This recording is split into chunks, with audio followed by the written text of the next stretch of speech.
लगातार कह रहे हैं कि ये तो अचेत मुख्यमंत्री हैं। बाप बाप होता है, बाप ना रिटायर होता है ना टाइड होता है। मैं आपसे जानना चाहता हूँ प्रशांत किशोर के बारे में। बड़ी मेहनत कर रहे हैं 3 साल से। कि रेवंत रेड्डी पैसा दे रहा है, वाईएसआर पैसा दे रहा है, डीएमके पैसा दे रहा है, तो जो कर्नाटक पैसा दे रहा है। आप पर भी एक उन्होंने व्यक्तिगत आरोप लगाया। उन्होंने कहा कि भाई आपके पेपर, आपके तमाम पेपर उनके पास है, आपके उम्र से संबंधित विवाद उन्होंने मेरा मामला पूरा देश जानता है। आपने एक बार कहा था कि आपने पगड़ी तब तक बांधे रहेंगे जब तक नीतीश कुमार सत्ता से नहीं उतर जाए।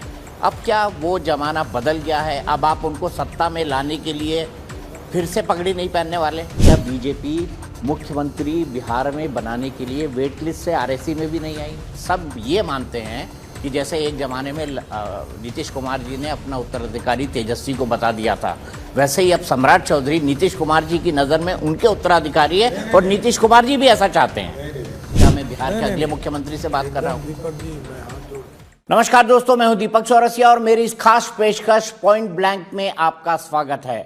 आप जानते हैं बीजेपी के राजनीति में ऐसे बिरले ही लोग हैं जो उनके पेरेंट कैडर से निकलकर नहीं आए, लेकिन उन्होंने राजनीति में अपनी एक बड़ी जगह बनाई है। ऐसे ही एक शख्स के साथ मैं पॉइंट ब्लैंक में आज बैठा हूं। ये नरेंद्र मोदी जी के फेवरेट है, ये अमित शाह जी के फेवरेट है, ये जेपी नड्डा जी के फेवरेट है, ये नीतीश कुमार जी के भी फेवरेट है। और कोई विपक्षी दल किसी पर सबसे ज्यादा आक्रमण करता है तो वो उनमें भी है इन्हीं का नाम। जी हाँ, मैं बात कर रहा हूं बिहार की सियासत के सम्राट चौधरी की। सम्राट जी, आपका बहुत बहुत स्वागत है। सभी के बैरोमीटर पे आप बिल्कुल हैं, प्यार करने वालों के बैरोमीटर पे प्यार ही प्यार, और जो आपके पॉलिटिकल अपोनेंट है, मैं राजनीतिक नफरती तो नहीं कहूँगा, उनके जो पॉलिटिकल अपोनेंट है उनके निशाने पर आप। तो सम्राट चौधरी इतना प्यार और इतना जो है इतनी आलोचना कैसे सह लेते हैं? देखिए, जो राजतंत्र में जन्मे होंगे उनके लिए तो मैं पीड़ा हूं, नो डाउट। जिनको लोकतंत्र है उसके लिए मैं प्यारा हूं। लोकतंत्र जो एक कार्यकर्ता ऊपर आता है, राजतंत्र होता है कि राजा का ही बेटा राजा होगा।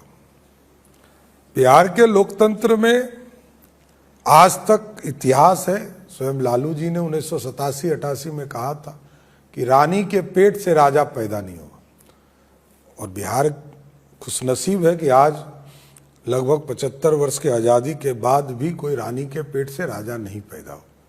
ये लोकतंत्र है, ये लोकतंत्र की खूबसूरती है। जनतंत्र है, जनता के आशीर्वाद से बिहार बढ़ रहा।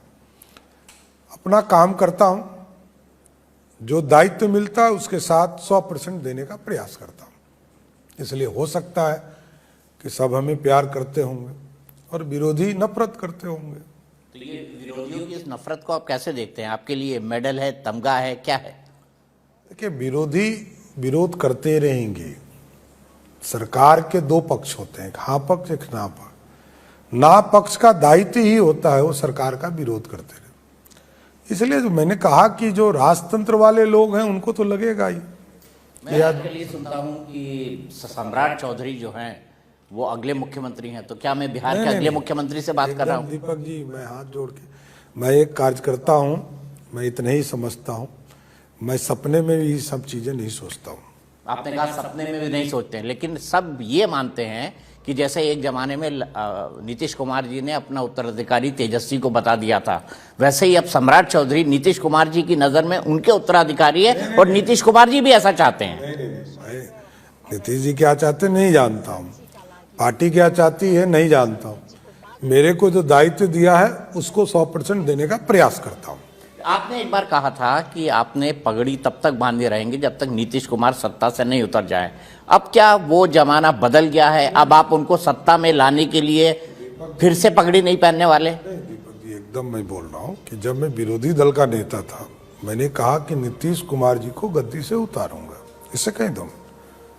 और मैंने इस्तीफा करवाया, तब हम लोगों ने, भाजपा के लोगों ने समर्थन दिया और तब उनके साथ सरकार बनाया। ये एनडीए के पार्टनर थे और वो इंडिया गठबंधन के साथ चले गए थे। तो हम लोगों का कमिटमेंट था, हमारे साथी हमारे नेता रहे हैं नीतीश कुमार जी, उनको साथ लाना था। लाया, नीतीश जी साथ में हैं, हमारे आज भी मुख्यमंत्री के तौर पर काम कर रहे हैं और आगे भी करेंगे। मैं आपसे ये समझना चाहता हूं कि बिहार के चुनाव में आपकी नजर में सबसे बड़ा मुद्दा क्या होने वाला है? सिर्फ विकास विकास विकास, और इसी मॉडल पर पिछले 20 वर्षों से बिहार की जनता वोट दे रही है। जातिवाद खत्म हो गए, सांप्रदायिक यहाँ कभी हुआ नहीं, तो ये प्रदेश सिर्फ विकास पर वोट कर रहा है और बिहार की जनता एकदम भोली है और लगातार अपने चीजों को समझती है कि कौन हमारे लिए काम कर रहा है और कौन हमारे नाम को बदनाम कर रहा था। लेकिन सवाल तो यहाँ पर यह भी खड़ा होता है ना, 20 साल की एंटी इनकम्बेंसी है, 20 साल की एंटी इनकम्बेंसी से आपको डर नहीं लगता? कि लड़ना किससे है? लड़ना लालूवाद से है। लड़ाई एक तेजस्वी अभी कुछ नहीं है ना, बात समझिए आप दीपक जी। लालू जी नेता है, वोट उनके पास है, वो आज कह दें कि तेजस्वी हमारा कल से कोई नहीं है, तो बिहार की जनता जो उनके साथ वोट है वो खत्म हो जाएगा। अभी एक बेटा को उन्होंने घर से निकाल दिया, तो उनका वोटर उनको पहचानने से इनकार कर रहा है। तो लालू जी के प्रतिनिधि बदलते रहे, लालू जी आए, फिर राबड़ी जी आए, तेजस्वी यादव आए, मीसा भारती आई, रोनी आचार्य आई, तेज प्रताप आए, इसके बाद भी कोई बेटी आ सकती है, इसलिए कोई दिक्कत नहीं है। लालू जी के पास वोट है, लालू जी नेता है, लालू जी की के राज को बिहार के लोगों ने देखा है और सबसे बड़े नेता तो लालू प्रसाद जी हैं, सुपरमैन तो वो हैं। तो नीतीशवाद और लालूवाद, और नीतीश जी के साथ मोदी जी खड़े हैं और लालू जी के साथ कांग्रेस खड़ी है। तो बिहार की जनता ने को तुलना करना है, किसने काम किया, किसने विनाश किया, किसने बर्बाद किया बिहार को, बिहार की जनता देखेगी। वोटर अधिकार यात्रा, हाल ही के दिनों में अमित शाह जी ने आप तमाम लोगों की मीटिंग ली, इस बात की भी समीक्षा हुई कि वोटर अधिकार यात्रा ने क्या बिहार की राजनीति में कोई असर डाला है? उनका नारा था वोट चोर गद्दी छोड़, क्या यह नारा चिपका है बिहार के राजनीति में? मैं तो उस दिन जीएसटी की बैठक में था, क्योंकि मेरे को ही रिपोर्ट ले करना था और आदरणीय प्रधानमंत्री ने यह दायित्व दिया था कि इस काम को पूरा करना है, तो मैं उस बैठक में नहीं था। लेकिन ये मेरा स्पष्ट मानना है कि बिहार में एसआईआर कोई मुद्दा ही नहीं है, क्योंकि पहली घटना हुई, नेता विरोधी दल ने एक फेक आईडी कार्ड के साथ आए, जबकि 2015 और 20 का जब वो चुनाव लड़े, जिस ईपिक नंबर से लड़े वो ऑलरेडी उनके पास है और वोटर लिस्ट में भी, तो वो फेक लेकर आए। एक वरिष्ठ ऑफिसर ने कहा कि मेरे और मेरी पत्नी का नाम नहीं है, उसको भी इलेक्शन कमीशन ने तुरंत खोज के दिया। राहुल गांधी जी बिहार आए एसआईआर के मुद्दे पर और औरंगाबाद की एक बहन के बारे में कहे कि इस बहन का नाम नहीं है वोटर लिस्ट, वो भी नाम निकल गया। राघोपुर को यदि कांग्रेस पार्टी या लालू जी ने विकास किया होता तो राघोपुर सिंगापुर बन गया होता।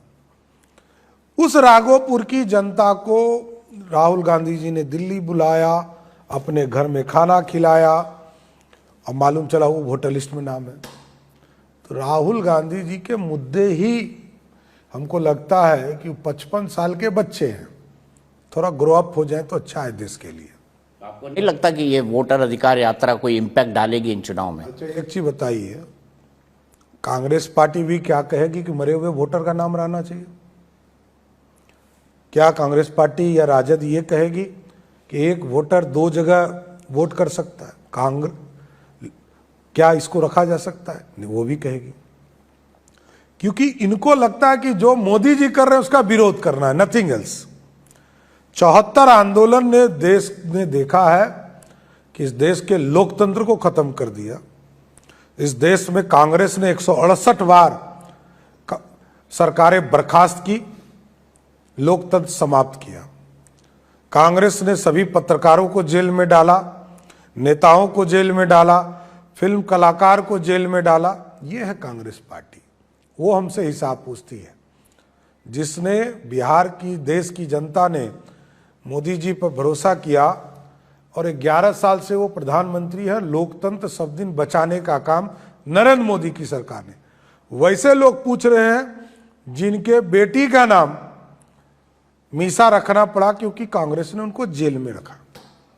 तो इसलिए जनता सब समझती है दीपक जी, जनता समय पर जवाब देगी।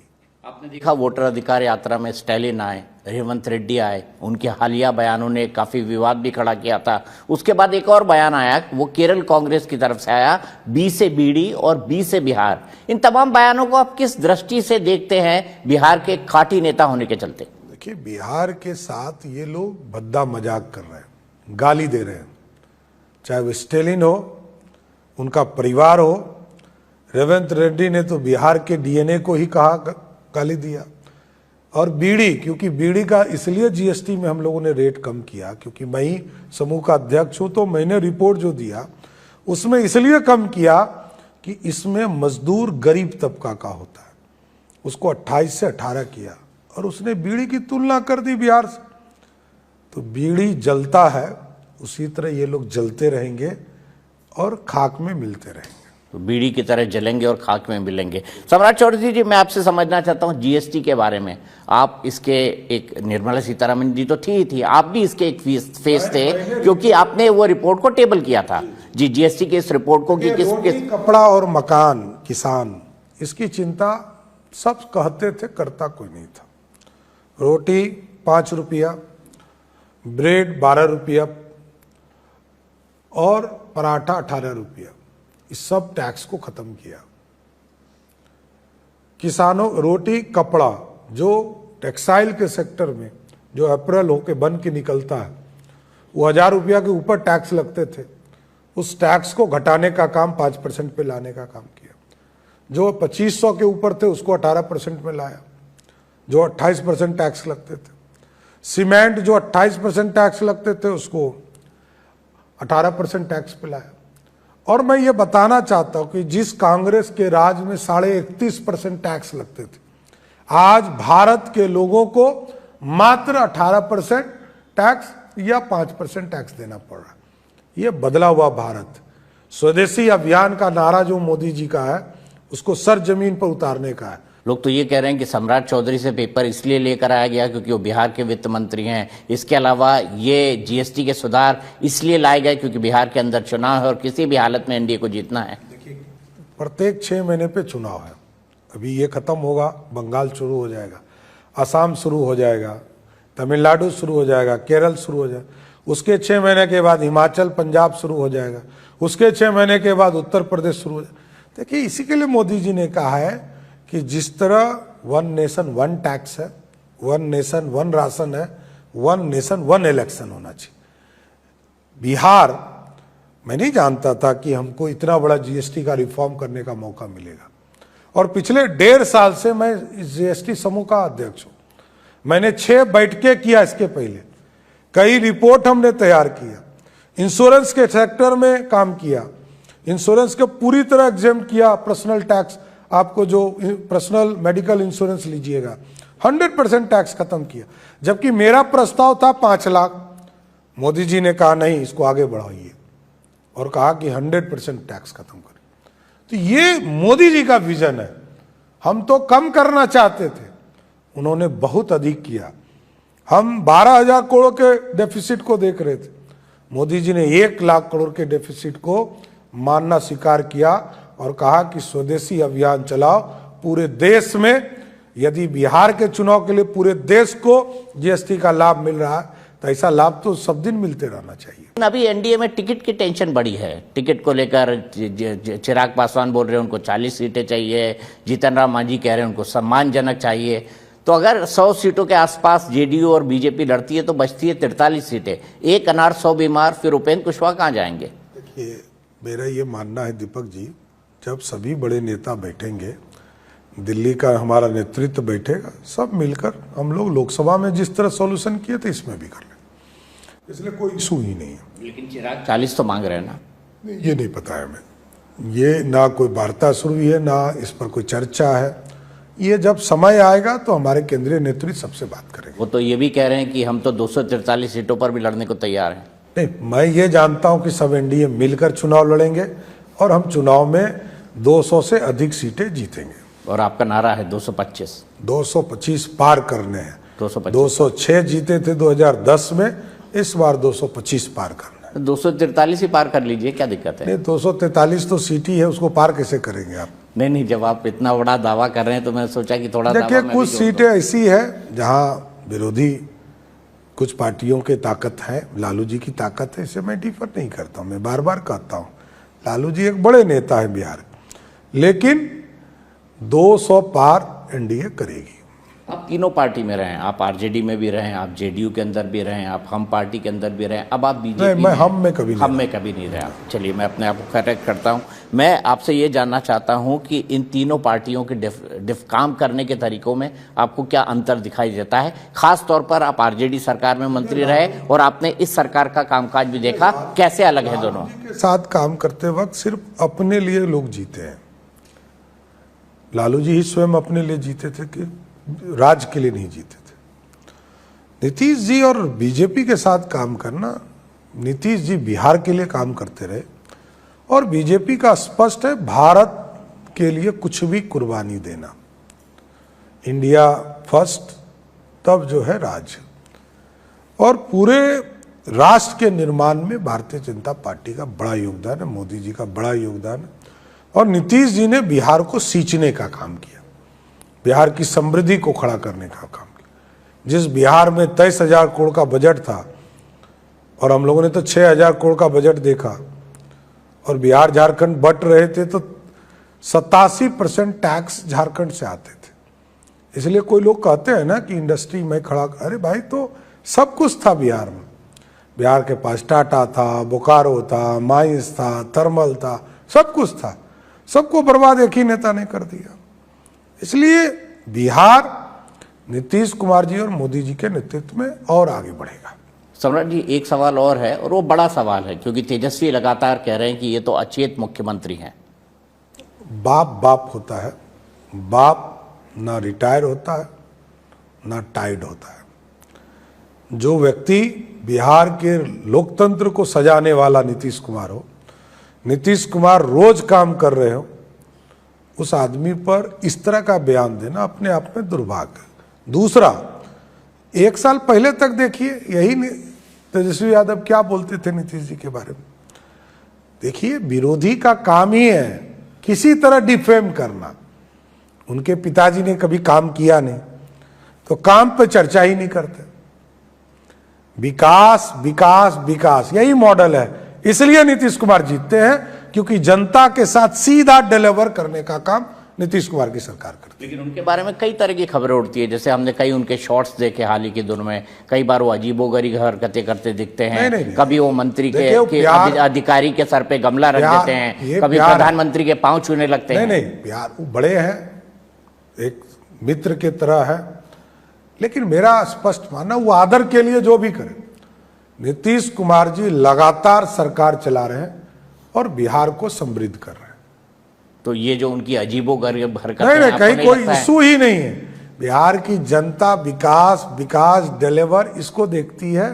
बिहार की जनता जानती है नीतीश ही है जिसने सुशासन दिया, नीतीश है जिसने रोड दिया, नीतीश ही है जिसने संपूर्ण विकास दिया। कई तरह के आरोप लगते हैं कि उनको याद नहीं रहता, आजकल मंत्रियों के नाम भूल जाते हैं, अधिकारियों के नाम भूल जाते हैं। एकदम सबको पता है कि बिहार नीतीश कुमार ने सजाया है और आगे भी वही सजाते रहेंगे। तो मतलब हम ये मान के चलें कि 2025 के बाद फिर से नीतीश, आज भी नीतीश है, कल भी नीतीश है, कौन इसमें कहाँ डिफर है, कोई इशू ही नहीं है। वो आपने एक टर्म सुना होगा ना, एक होता है वेट लिस्टेड, जैसा होता है ना ट्रेन में हम चलते हैं तो वेट लिस्टेड टिकट होता है, एक टिकट होता है आरएसी, रिजर्वेशन अगेंस्ट कंफर्मेशन। तो क्या बीजेपी मुख्यमंत्री बिहार में बनाने के लिए वेट लिस्ट से आरएसी में भी नहीं आई है? नहीं, इसकी बात ही नहीं है दीपक जी।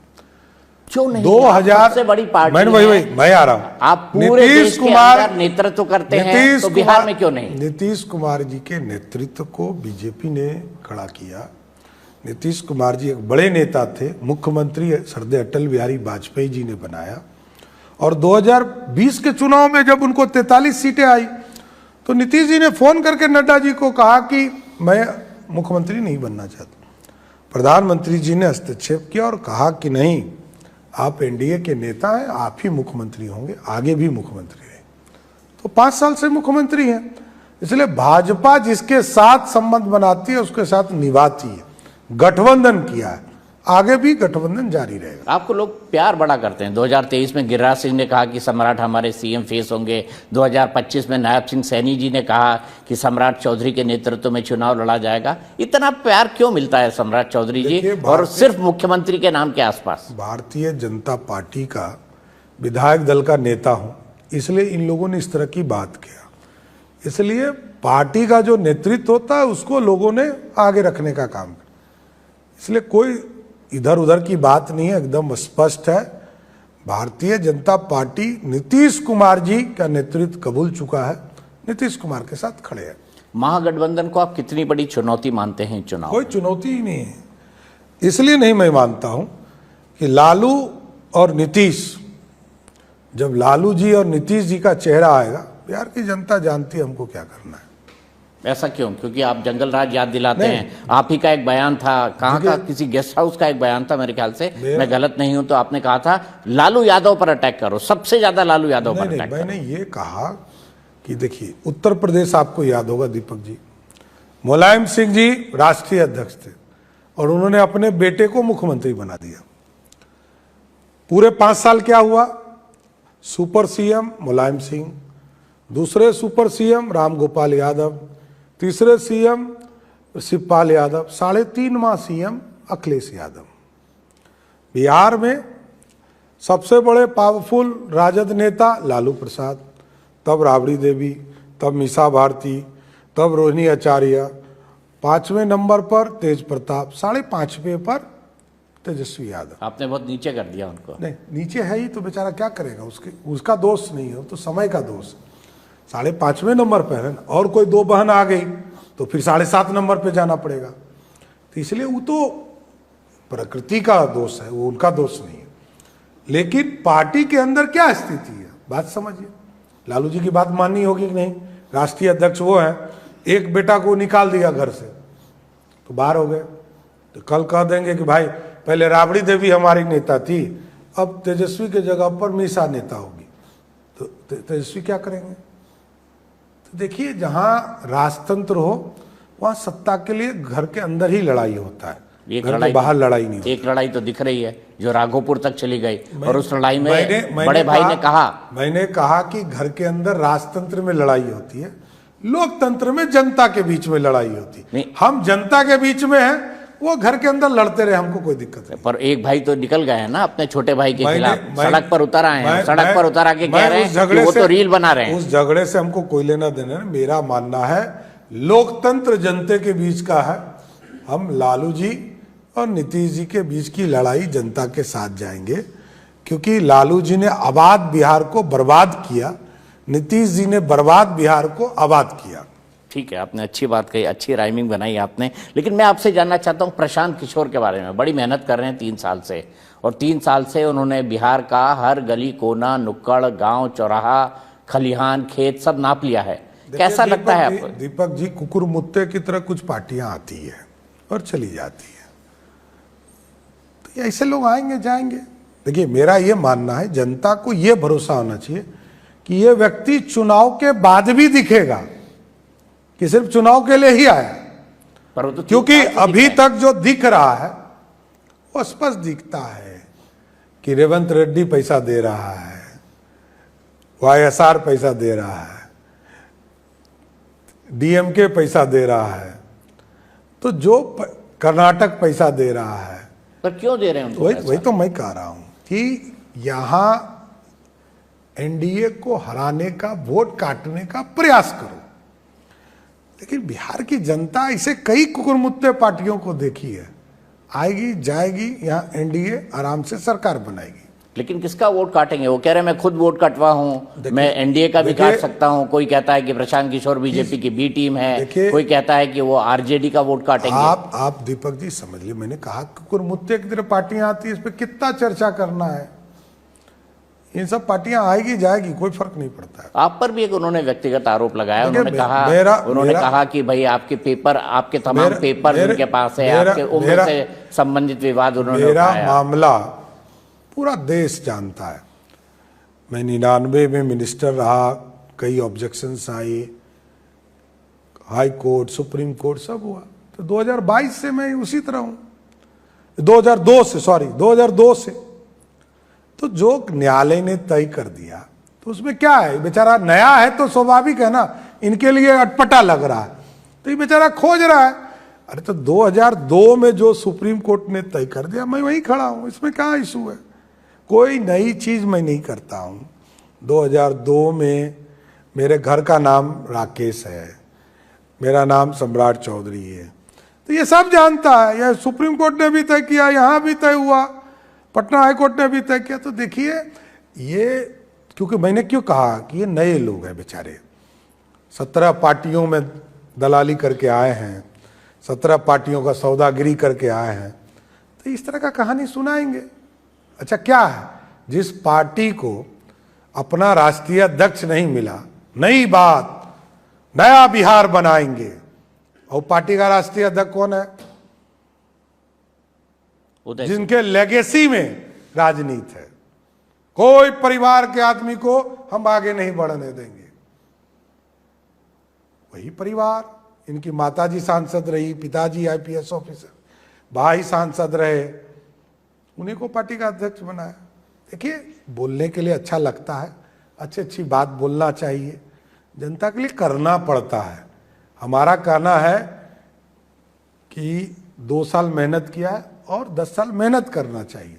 बिहार की जनता का भरोसा जीतना चाहिए। बिहार देखना चाहता है कि चुनाव के बाद टिकोगे कि नहीं भैया। तो इस चुनाव में कोई चांसेस नहीं? ये जनता तय करेगी, मैं तो नहीं तय करता। बिल्कुल सही कहा, ये जनता तय करेगी। जनता तय करेगी। अब मैं आपसे समझना चाहता हूं, ये जो हाल ही का जो राजनीतिक माहौल है, क्या ये चुनाव में मां का अपमान एक बड़ा मुद्दा बनने जा रहा है?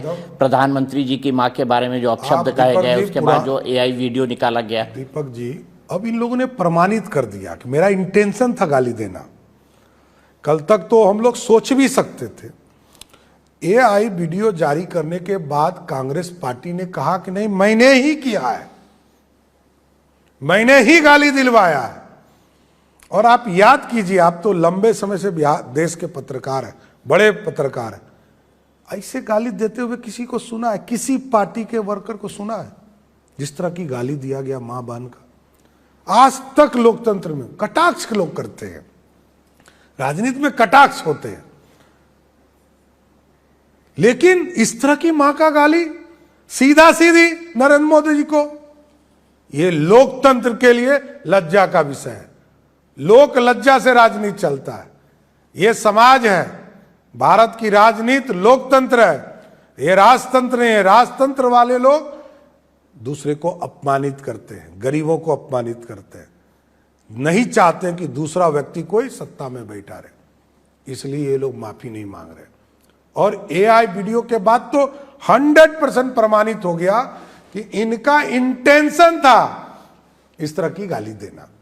अब सम्राट चौधरी जी, 2025 के चुनाव के बाद मैं आपको कहां देखने वाला हूं? मैं एक राजनीतिक कार्यकर्ता हूं, कार्यकर्ता के तौर पर मिलेंगे। दायित्व आते हैं जाते हैं, पार्टी का एक साधारण कार्यकर्ता के तौर पर दीपक जी फिर मिलूंगा आपसे। बहुत बहुत शुक्रिया सम्राट धन्यवाद जी, हमसे मिलने और हमसे बात करने के लिए। पॉइंट ब्लैंक में मेरे साथ इस हफ्ते इतना ही। अगले हफ्ते एक नई शख्सियत के साथ आपको मिलाऊंगा। तब तक के लिए नमस्कार।